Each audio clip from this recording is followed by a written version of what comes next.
Narcissism इस generation में कितना है, नार्सिसिस्टिक बिहेवियर, और इससे शादियां कैसे टूटेंगी। यानी हमें पसंद ही नहीं हमें कोई क्रिटिक करे, कोई फीडबैक दे, कोई हमसे डिसएग्री करे, कैसे शादियां चलेंगी। यानी हमारी जनरेशन की ब्रो लव की डेफिनेशन पता है क्या है? कि लव का मतलब है कि अगला बंदा बिछ जाए मेरे सामने और मेरी हर बात माने। जैसे ही उसने मेरी कोई बात से डिसएग्री किया तो ये लव नहीं है।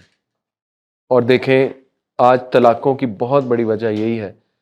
स्पेशली माइंड ना करें बहनें, सिस्टर्स में नार्सिसिज्म बहुत ज़्यादा है, नार्सिसिस्टिक बिहेवियर बहुत ज़्यादा है, क्योंकि उन्हें ज़्यादा लाइक्स मिलते, उन्हें ज़्यादा जाहिर है लोग पसंद, जाहिर है जब पिक्चर्स डालनी और ये सारी इवन पोस्टें भी करनी, इवन हिजाब में भी अगर आपने कोई इस तरह की चीज़ें बनानी है आई मेकअप करके बहुत ज़्यादा और ओवर एक्सप्रेसिव होके, तो यू शुड नो कि it will lead to narcissistic behaviour और फिर बड़ा मुश्किल हो जाएगा आपके लिए। इसीलिए ये जनरेशन कहती है toxic toxic, parents toxic, relatives toxic, फलाना टॉक्सिक।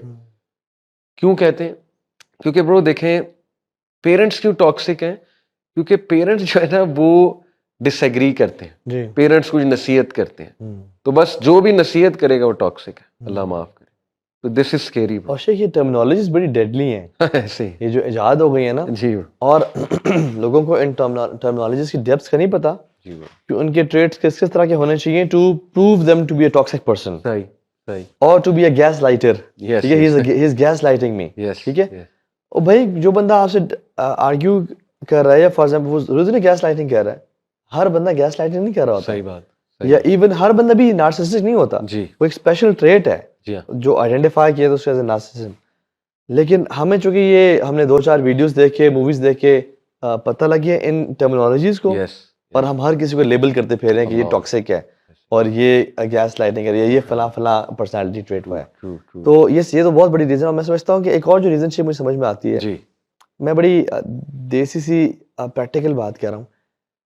खवातीन को जब यूनिवर्सिटी में कॉलेज में बहुत अटेंशन दी जाती है, खवातीन मेन वांट वुमेन आजकल के हाइपर सेक्सुअलाइज्ड दौर में हर कोई लिफ्ट करा रहा है, हर कोई इंपॉर्टेंस दे रहा है कि तुम कैटरीना कैफ कहाँ है तुम और वो आगे से कहती हैं अच्छा जी ऐसा है क्या। ठीक है, तो जो आजकल ट्रेंड्स चल रहे हैं अनफॉर्चुनेटली, तो वो समझते हैं वाकई में मैं कैटरीना कैफ या मैं वाकई में XYZ हूँ।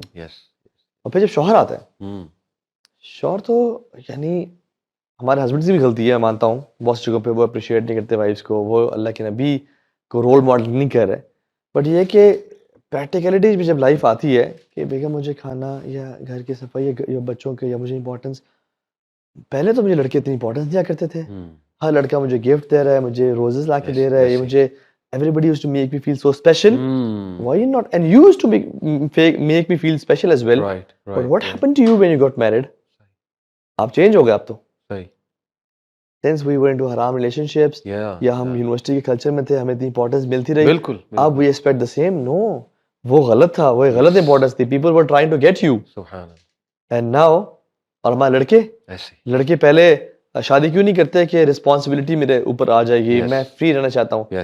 और वो अभी तक ना, यानी every man is a male but every male is not a man. सुभान अल्लाह।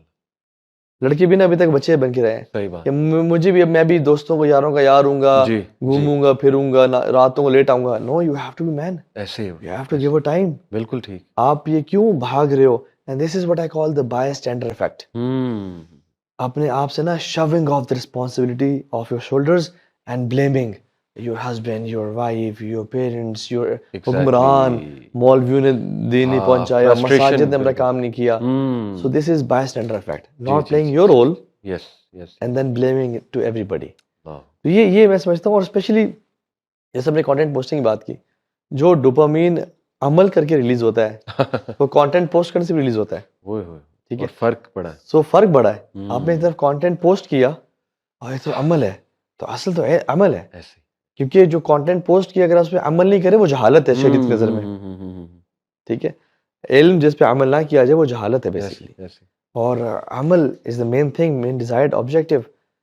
Now what happens is you got the dopamine hit, जी, you feel accomplished, सही बात, You felt like I have done something for the ummah. Exactly. We have just posted a hadith और आया, which is good, alhamdulillah. वो भी खैर की बात है, हमें ऐसे लोग चाहिए उम्मत में जो खैर की बात कर रहे हो. बट अगेन आपका प्राइवेट शेख, जो मैं इस सारी डिस्कशन से जो एक क्रक्स निकालना चाहूंगा ना, वो ये कि live a secret life,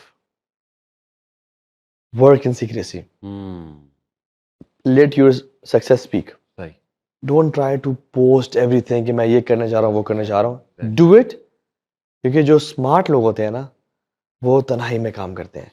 और जो शेख पैसे वाले होते हैं ना, जी जी जी, they don't show, yes, they're very simple. Exactly, जिसको शो करने की नीड है ना, उसके पास पैसा नहीं है. सुभान अल्लाह, सो बी सिंपल, बी रियलिस्टिक. देखिए सुभान अल्लाह, हमारे सोशल कनेक्शंस बहुत ज़्यादा होते हैं. व्हाट्सएप पे हम 10 ग्रुप्स में हैं, लोग हज़ारों में फॉलो कर रहे हैं, बट मेरे अपने पेरेंट्स मुझे फॉलो नहीं कर रहे इन टर्म्स ऑफ जी, रिलेशनशिप में. अल्लाह, मेरी औलाद मुझसे तंग है. अल्लाह, एंड शेख, you know one of the worst of traits is, एक सलफ में से एक शख्स वो कहते हैं कि the worst of person is the one who is very nice to the people outside house and he is worse with the people inside the house. लोगों के सामने की अस्सलाम वालेकुम, how are you, you are very jolly, you are forgiving, you are polite, but you enter your house, your kids and your parents and your wife आप उनको time नहीं दे रहे हैं. ब्रो असल में आज की जनरेशन ना मोबाइल जन्नत में भेज रही है. तो वो जैसे किसी ने कहा था ना कि इस्लामी पोस्टल गाने से मोबाइल जन्नत में जाएगा. आपको जाने के लिए अमल ऐसा ना हो, अल्लाह ने करे हम दूर से खड़े होकर आईफोन को जन्नत में देख रहे हैं. अल्लाह हमें इंशाल्लाह जन्नत में आने तौफीक अता फरमाए.